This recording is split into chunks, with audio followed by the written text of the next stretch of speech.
Hi everyone, my name is Lee Victor. I am the energetic Sun Ambassador ng Cavite. Yung mga close friends and family call me Lulu. L-U-L-U. Hobbies. I love reading books. Sa lahat ng mga bagay na ginagawa ko, may kasama akong music. Sa paghuhugas ng pinggan, sa pagbabasa ng libro, naliligo, natutulog, lahat. And I also play the guitar. I would say that I'm a pretty advanced chess player. Yes, I know how to play the game. So that's my hobbies. Hidden talent, probably rapping.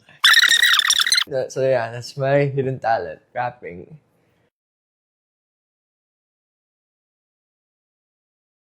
Siguro yung mga, since I'm a fan of Backstreet